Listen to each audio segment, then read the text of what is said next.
and partner Tim Thompson in the live stream with us today. And we also have a special guest, Mr. Ryan Summers. Hi, everybody. From School of Motion is also joining us. So Tim, say hello. Ryan has already said his greetings, and then I'll share a couple announcements. Hey, it's good to be with you guys today. 1 month ago today, Marcel and I were having a conversation. I was standing in line at a bank, and I came home and turned on a camera. And Joel, my always willing victim, to jump in and help me make the thing technically work too. So it's good to be with you guys and this last month. I hope it's been good for you and helpful for you as we put this program together. I know it's definitely part of the therapy we're doing internally. So it's good to be with you all today. Same reason. Yeah, I was going to mention, I'm excited. It's kind of ironic in this season. I got invited back to speak at Digital Design Days, which is a conference in Milan. I spoke there in Geneva last year, and they're doing DDD again this year, but of course it's all online. And I just found out that the number of people attending this virtual conference is over 10,000. And I thought, well, that's ironic. So we're going to have a bigger conference because we're not meeting in person. I don't know how it's all going to work, but I'm happy to support Filippo and his amazing team at DDD. So we'll look forward to that event. I think it's coming up in early May. It's like a 2-day, 3-day live stream around the clock. Yeah. You know, one TED Talk after another kind of a format. It's going to be fun. And Filippo does a great job of bringing agency executives together, thought leaders together, really kind of pushing the design space forward. So I'm sure it's going to be awesome. It's going to be all that we love about it and more. Yeah, I was going to say, Ethan, if you can find the URL, I think it's ddd.it. Please share that with our group. One other quick announcement for those of you that follow RevThink. We do have a nice little convenient tool that we've just rolled out. It's kind of a minor thing, but I'm excited about it. You can now manage your subscription. Yay. So if you subscribe to any one of our email lists, you can now go to, like, at the bottom of your email that you get from us every day, you can manage what messages you're getting from us. It used to be that if you unsubscribed from anything, you unsubscribed from everything, which was not awesome. And look, Tim, if people go to the link, they'll see, like, oh, there's things about events and our insights email, the podcast, Jumpstart and Confab and Cohort, all these different things. So feel free to use that and just pick the stuff that you want to hear about and ignore all the stuff that doesn't interest you. Okay, so that's, maybe Ethan, you can also drop a link there for everyone. Okay, so today, let's get into it. Today is an Ask Me Anything day. We've been doing this therapy for 30 days. There's always questions that people are asking every day. And Tim, I thought no better place to start than our good old friend, the PPP. Yeah, you think? You want to tackle a question on that one that came up earlier this week? Yeah, I actually had a conversation with someone just before we got on this video chat. They are part of the same process as many of us, and they have currently not got funded. One of the first questions they ask me is, do I actually believe that they're out of money, and will there be more money, right? So I don't know any more than the rest of you. It does seem like the SBA has stopped taking applications. Every bank that has emailed me in the process is telling me that. But the banks themselves are queuing up applications. What the SBA can't do is bring on applications inside the SBA. When it runs out, that fund is stopped and the applications stop with them. But the banks understand that there might be something else coming, so they're queuing up people in that. My hope is, and my expectation is that you don't have to refile with your bank, that they're actually processing through and going through underwriting and getting things queued up for the SBA. So when it opens back up, then they can begin the process again, and wherever you are in the queue, that should work out. But the question of should you apply somewhere else, I'm just going to say without a doubt, yes. Anywhere that you know that might be taking a loan, feel free to put an application. I heard PayPal is a place that seems to be very good at bringing people on. I know Cabbage with a K was another kind of online group that was taking on people. And I filed at banks that I don't even belong to just to see what the possibilities are. It's kind of a long shot, but it felt like the local banks were getting more than not. And we even got some stats. Joel, you shared a link with me. I think Ashley Kohler was the one that posted it Oh, into right. Slack, but Yeah, let me drop that here. there's even been some stats collected about that. Yeah, I'll share my screen. You can tell people about it. It's a cool little website, and I don't know who's running this thing, but it's covidloantracker.com. And there's actually a poll here you can fill out that's like, what kind of entity are you? Did you get your money? How many employees? This kind of stuff. And it's just a clearinghouse of how many people have gotten their money, where do they come from, how many loans have been received, not received. So in short, it was reassuring, I think, to those of us that have not gotten any money that we're not alone. You're not alone, right? What did it say? I think yesterday when I looked, like 3 or 4% of the people that applied received loans so far. Does that tracker also list out Shake Shack and how much it's received so far? Oh yeah, right. Yeah, I know. I saw that Potbelly sandwiches, right? Yeah. Something like $10 million. Well, they have 400 locations, so they probably have 5,000 employees, which is a minor in excess of the 500 employee limit that they put on this thing. But who am I to judge? Oh, the Nico just posted that Cabbage just paused or canceled all credit lines. We got an email from them 2 weeks ago and canceled our credit line. So I guess some people are getting maxed out in this process. I'll just say, like, I encourage you to keep it going.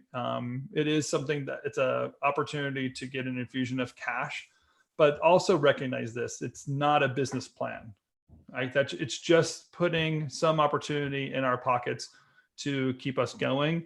But if you're depending on the PPP to keep your business going, then you need to make different business decisions, because it's really just a stopgap. So get back to your cash flow that we've talked about many times. Understand what it's going to take for you to be strong. I've been encouraging most of my clients, make a plan and be strong, so that by the end of June, you're ready to launch into whatever that economy is. So I want you to be in a cash position. I want you to understand I want you to do outreach and understand where the jobs are going to come from. If you're in live action, I want you queuing people up, taking deposits for those live action shoots so that you can put people on hold, start managing your resources. But I want you to do that without looking at PPP and know what those decisions look like. And then if that comes in also, then we'll kind of work some strategy beyond that. But please don't use it as your own bailout or own kind of business plan. It is not a business plan. Is this the good time to remind everyone the most fundamental truth in business is you always spend less than you make? And so if you're not doing that for any continuous period of time, then obviously you're not in business. So yeah, I think, Tim, that's a good encouragement, just to remind people this is not a strategy. This is a stimulus. It's a little boost, but it's not going to really push you forward for long.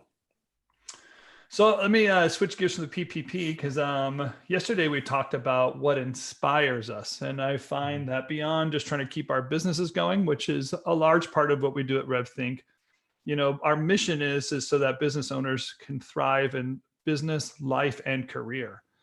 And Ryan, I'm finding that some of the conversation I'm having are business owners questioning even the fact that they should be a business owner. Right. Should they keep on doing this? Should they just go find a job somewhere or change careers? What kind of conversations are you having with these creative entrepreneurs and some of the people you're doing with? I feel like it's a culmination of something I've been feeling for the last 2 or 3 years, just in general, are like kind of heavy duty veterans of the industry and people who have started up their own small design shops, kind of questioning, that place. And now it's just because maybe the clock isn't ticking so heavily. I think it's allowed to kind of get to the forefront of thought. I've also actually been trying to talk to reps, people who are kind of like on the not periphery of the industry, but are also, there to help us and figuring out where they're at. And I honestly feel like that's the place I've heard the most people be like, I think this is the sign for me to maybe get out of the game. It was part of the side of the industry, I think, that was, kind of going sideways anyway, just with consolidation and with more places going in-house. But yeah, I think it's on the creative side, it's what we've been talking over and over, like, is running a business really what you thought it was going to be when maybe you were at a studio and thought you could do it your way and left? And did you realize that the business side isn't really the part that you wanted to be, but you really wanted more autonomy, or you really wanted to be able to design the way you wanted to design. But I don't know what the answer is to that. Like, I don't know if it's a case of maybe you just need to be smaller, or maybe you need to be more focused, or maybe you need to redefine what your business actually is. But yeah, I feel like there's definitely a lot of people question that. We did a town hall at School of Motion internally and one externally, and that question came more than once. Sure. Yeah, it's such a challenging job to say, I'm going to be a creative person, have a position specifically related to developing ideas, reaching out to clients, and really taking on the risk of someone else's creative problem and having that stress on a day-to-day, always delivering, always thinking through managing that team. And then have to, at night, turn on QuickBooks and try to figure out, like, where does my cash go, and have I paid my taxes, and is my bookkeeper doing what I expected them to do? It's a broad range of ideas. The 7 ingredients name comes from what we've identified as the 7 areas of business you have to master to be successful at being a creative entrepreneur. There are 7 areas you have to not just know, but master. It's quite a challenge. And I think there are a lot of people, especially when a crisis like this, the going isn't as good as it's been. And you do have to ask yourself a question like, I don't know, like, where are you going to go with your career specifically? And what does your life need to look like before you put business in front of that? I love Joey's story and how he started School of Motion, just knowing that he had a life dream that had to take place first and then made a business around his life. Right. Yeah. I wonder, as people start to unwind, if the apprehension, as we start to maybe get out of this a little bit, if people have gotten used to not running the day to day, and then that growing fear is, oh God, I've got to start the machine back up. And maybe there is that certain amount of, like, that is the realization of, like, wow, maybe this wasn't the right thing, or maybe running at this scale, wasn't the right thing, or just redefining, like, what is a successful business for me? We're always chasing more. We're always chasing bigger. We're always chasing sexier projects and clients, but maybe that's, not exactly where we all have to go.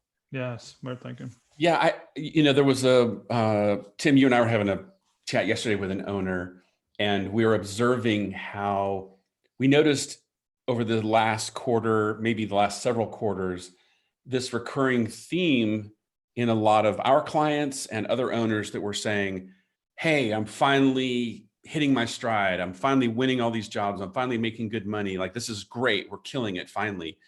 And that's not I don't want to discredit that at all. But when everyone is saying that, you start to wonder, what else is going on here? Is there some sort of a bubble? Now, I don't think there was necessarily a bubble per se, because obviously a pandemic is not the reason, or the lack of a pandemic is not the reason that you were succeeding.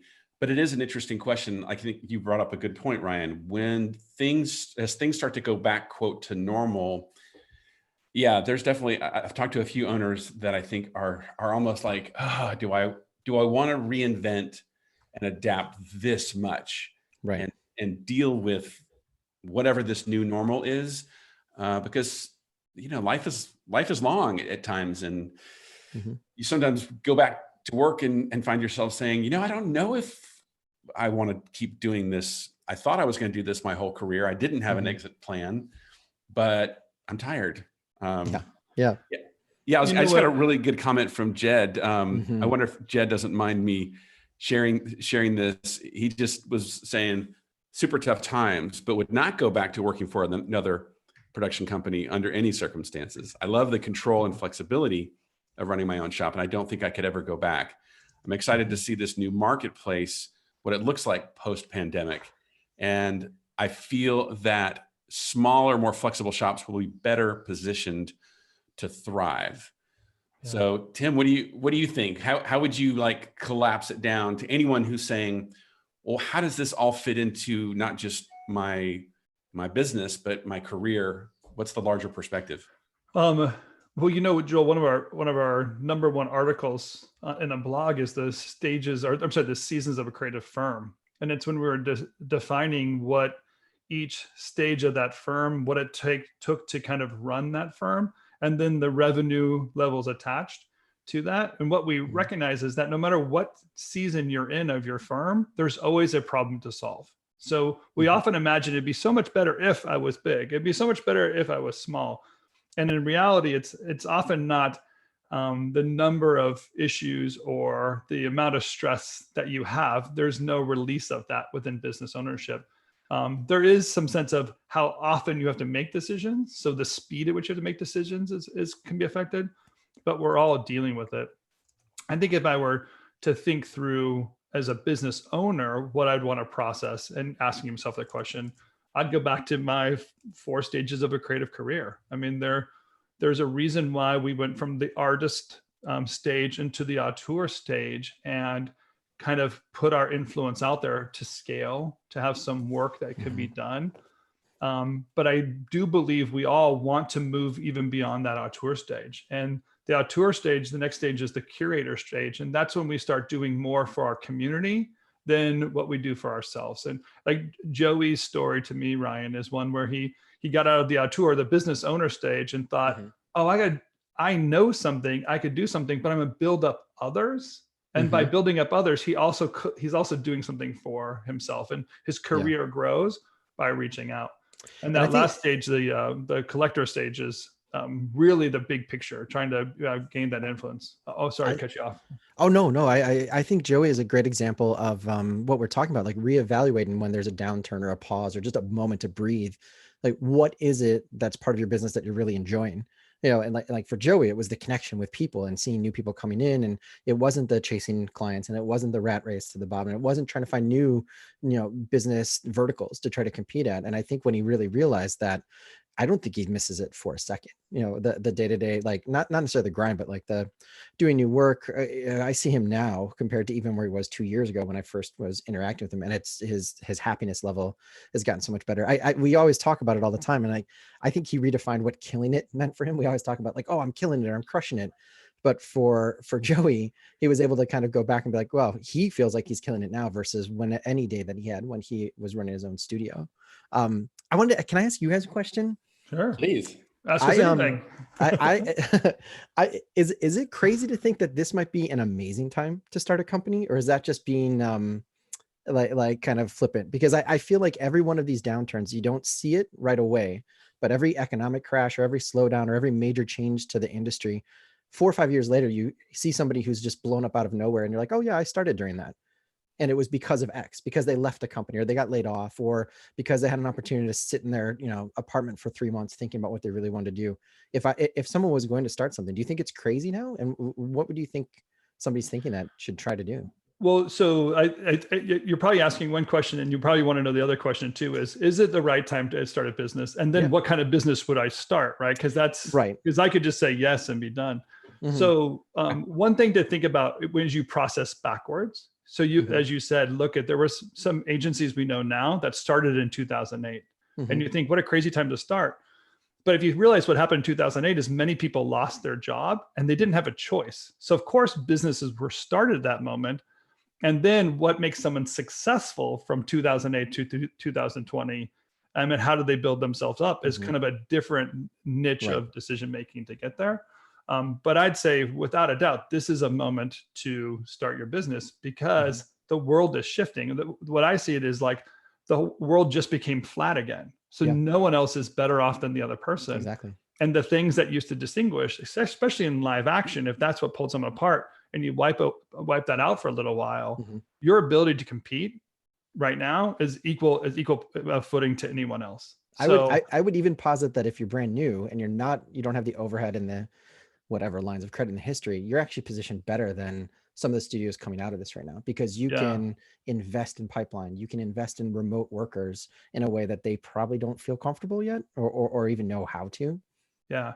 And the companies that are have been in good practice for many years, they're going to bounce back sooner. Right.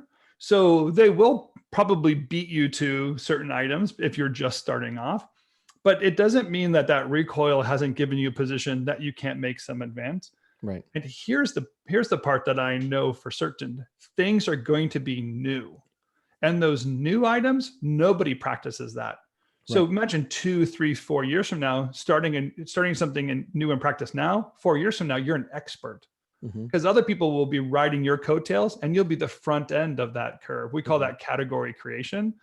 So I think there is a ability to create some new categories, and it might just be in the way we practice, how we put productions together, how we package promotions together, and the types of outreach we're going to do, because our economy of content and economy of viewing, even Zoom, if Zoom becomes a network in the future and possibility to network, like what what kind of promotions live within that platform. Those are all things that are going to be revealed, and that to be at the front end of that would be great. So there are definitely some opportunities in this time. Yeah. Awesome. Thanks. Oh, Joel, you're on mute. Sorry, I'm muted there. Yeah. I think it's a really provocative question. I love the thought behind it, because do you remember that scene in, what's the Christmas movie where it's the Potter's not selling, Potter's buying, right? It's that idea of buy low, sell high is always good business. And there is something to be said for, if I was running the studio I ran years ago, that process of having to adapt and reinvent is sometimes more difficult or painful. Maybe it's more painful than just starting fresh, because I'll just say this, employees don't tend to be the personality types that they embrace change and they thrive on change. And so when you have a team of 20 or 30 people and you're seeing where the opportunities, how the cheese is shifting to going over there, the entrepreneur often is like, let's go. And everyone behind them is saying, wait, what? I don't know. I'm not sure. I'm not excited about that. That's a big burden. You have to be a very dynamic leader and to really be that trailblazer. And Tim, as you often say, the general who gets out too far ahead of the army often gets mistaken for the enemy. And this is where your team looks at you and says, wow, he's way out there. He looks suspicious. Let's kill him. Yeah. If I were to invest in something right now, like today at this moment, I'd invest in a company that is forward thinking of how they're going to practice in within a post-COVID crisis, right? So what are the best practices needed to get back to work? Those companies are going to get work sooner than others. An example would be, I know there's a live action company I'm working with, and they had to do an interview spot. So they had to start inventing new practices that they can get a camera crew to show up. What is a COVID practice of how to set up a camera, what's happening when the talent shows up, what the talent does, everyone kind of keeping their distance. And there's a different kind of dance than that. We all know it, that messy project manager, ER driven, I'll solve every crisis problem on set. This took a lot of pre-planning and focusing, and then simple execution when on set. And I think, wow, what a great dynamic shift that all the work was done ahead of time. And then when you show up, it's not some crazy crisis. Everything was scheduled out, specific and done. And the client couldn't make decisions on the fly, and you can't just try something and see how it works. That's going to change the practice of live action, at least in the short run. And if you can manage that, there's a new opportunity and probably even some new margin, some new cutback of expenses, some rearranging of items, and get yourself in front of that. You'll probably create at least a short-term win, if not a long-term practice win. Right. Yeah, I've been wondering that a lot, just in terms of how we handle insurance going forward for live action productions. And I wonder if there's almost like that, it's not crisis management or COVID management, but that kind of, if we are going to turn things back on, it's going to, like you said, have to be run completely differently. And those smaller productions are going to be the ones that are going to be able to come on faster and sooner, I think. Well, let me also offer up maybe what is this? A contrarian point of view, because I will say there is a tendency, there's a narrative that we often all go to called, oh, we went through a crisis and I'm really glad I wasn't running a big bloated firm with lots of overhead and I have to lay off people and I'm losing tons of money. That certainly is happening, but I would submit that those are runnings that are being run really crappy. Right? That's not just a byproduct of, oh, if you're a larger creative firm, you get clobbered when you go through these seasons, right? And Tim, I'm just thinking of how much we are, like we've been teaching people in, what was it, last Wednesday. So in Confab, we were taking people through the factors method, this idea of how can you be running a company that's dynamically responding to those ups and downs, and it's stable, it's consistent, it's producing great creative work. And I just want to say that, yes, of course, you can look at firms that are getting creamed right now and think to yourself, oh, going forward, I'm going to be small and agile and this small team, but also realize that you may not be building an asset.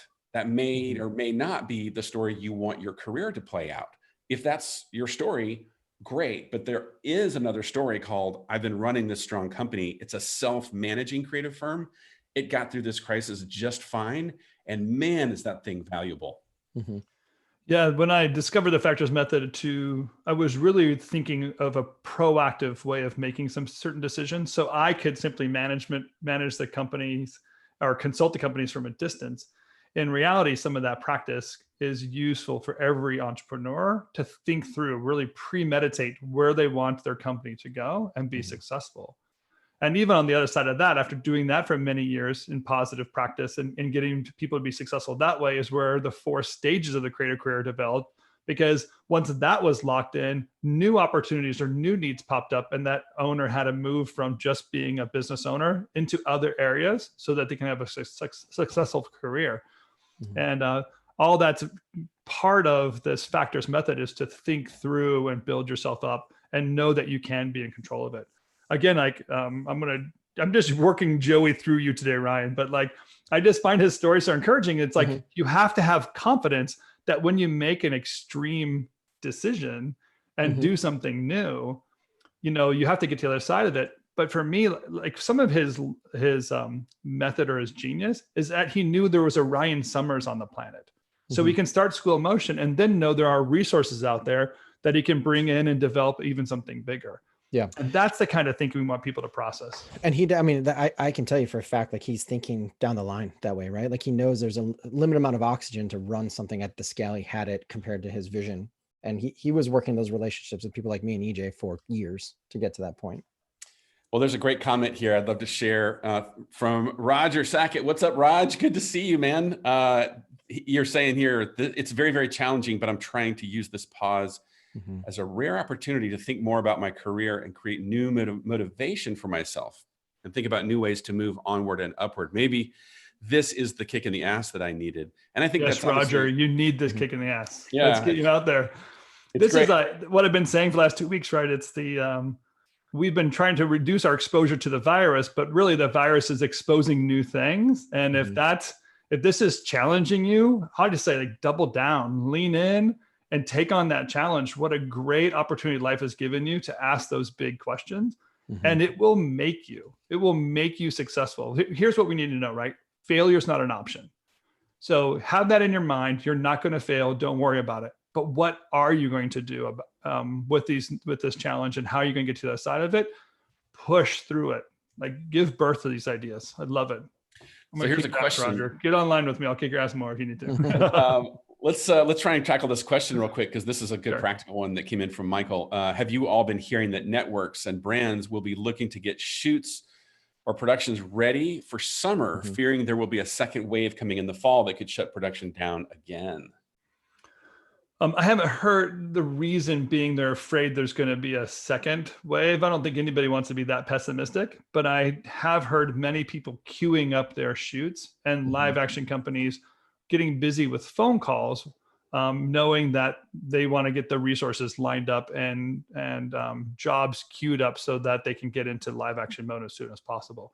So there's probably going to be no live action work, and then way too much, total feast and famine move over the next 6 months.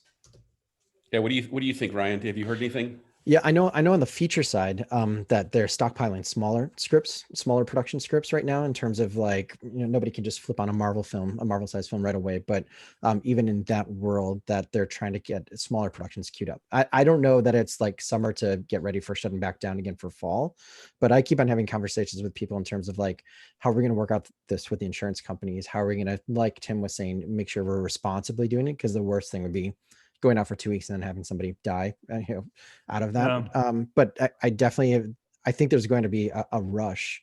And I think that they might, like, those productions would be reaching to anybody that can actually kind of mobilize. But yeah, I think that whole second wave thing is definitely in the back of everybody's mind, because we just don't know right now. There's so much lack of leadership in terms of where we're going to go and when we're going to do it. Yeah, well, I wonder, similarly, do you think there might be, these big feast or famine pendulum swings? And Tim, here's what I'm wondering. All the animation companies, some of the folks that we work with have said, these agencies calling them suddenly out of the blue and saying, hey, this spot was supposed to be live action. Obviously, we want to do something animated now. Could you maybe solve this problem in an animated way? and some of them are seeing a boom right now. Mm-hmm. My question would be, don't get fooled into thinking, oh, this is the new normal. We're going to be like this for forever, right? Yeah, but I would say there's probably a second boom going to happen, right? Because then you have these live action storyboards that agencies are saying, I'm going to queue that up. When the time becomes available, I'm going to go back and shoot that again. And then those live action companies are going to be overwhelmed by everyone thinking that way. Right. And then there's going to be a second pivot to, oh crap, I still have to get something done. Let me pivot now to animation. So there might be a second boom. But right, Joel, what you don't want to have is people set this as a new expectation of, well, I was a $2 million production company. I've done $2 million in 3 months. I'm now a $7 million production company. Like, no, you're not. You had a really good 2 months. Don't change your operational procedures until you know some of the foundations. That's what when we identify the seasons of a creative firm, we're trying to get the foundations underneath you of what those ingredients need to be to actually be a larger firm. It's not just having a boom moment. It's in practice, knowing and growing and having a solid base. Can I also just say too, be very careful what you wish for in those scenarios. Whenever a live action production says, oh, let's just solve with animation, those are the scariest clients out of experience to deal with, because there's a certain amount of like relief that the production will go forward, but then there's the expectation that it can move and be approved and get to final the same way live action can. And that final stage of being able to be in the edit bay, be able to make the changes you do in live action, it's not, we all know this, but like those can also be like really huge drains if you say yes to too many of them or to the wrong one. Well said. Well said. And again, this is, make sure it still meets the 3 R's, right? It's got to satisfy the real, the reward, the relationship. But I think also make sure that those clients, if they're new, you better vet them. They better be creditworthy. They better be wonderful to work with. They better come highly referred, because you're putting a lot of risk, to your point, Ryan, being stuck in infinite revisions, trying to do an animated spot to solve a live action problem. Right. Whew, that could be messy. That sounds like we should bookmark this idea, Joel, and come back to it, because there's going to be questions in the near future of which job should I take? Because all of a sudden now it's too much to choose from. You're a kid in a candy store and you have to start making decisions. And I like to get people through, like, let's make some strategic decisions. So let's not just base it off in the moment and feast and famine mentality, but where are you actually going to go in your career? Where's your business's best opportunities for growth? And making decisions towards that growth, even though in the moment it might seem counterintuitive. So we might bookmark that idea and come back. I love that. Well, if you're listening and hearing that and saying, yeah, I would love to build some sort of rules of engagement, some sort of criteria for how I vet opportunities in the future when things start to return, then drop a comment here and we'll make sure that we tackle that next week. I think that sounds like a fun topic. I know we're at the half-hour mark, but I want to kind of do some encouragement at the end of this thing today, because I also think that, Ryan, you brought it up, is that there's such a lack of leadership happening in the United States right now. I'm really frustrated with the lack of decision points, how our Congress isn't working together. I think our president is doing a poor job of messaging anything, as always, but he's also given a lot of his authority to the scientists and these principal players that have too much to gain and to give up authority that they've gained in this process. So I want the people listening here to use this time to also get involved. You're a business owner. You have practices that you need to put into place. You have employees that need to get back to work. You have clients who have jobs that need to be finished. And your Congress people and your senators and your president need to hear from you. And you need to put pressure on them so you can get back to work. You're a responsible person. You can put practices into place to keep people safe. People will still be infected by the COVID virus, regardless of how hard we try. But we also need to be leaders of our own small groups and step up in that way. So I would just want to encourage you all, take the time now to reach out to those leaders in our communities and start asking them, when are we going to get back to work? What is the criteria? And I don't want to keep on giving into the idea of, at one point we all agreed that we're going to flatten the curve. Now that the curve is going down, we're still going to be here because there isn't a vaccine, and we don't even know if the promise of the vaccine is going to be real. This is not the kind of wait and see mentality we need to have as business owners, as leaders and Americans.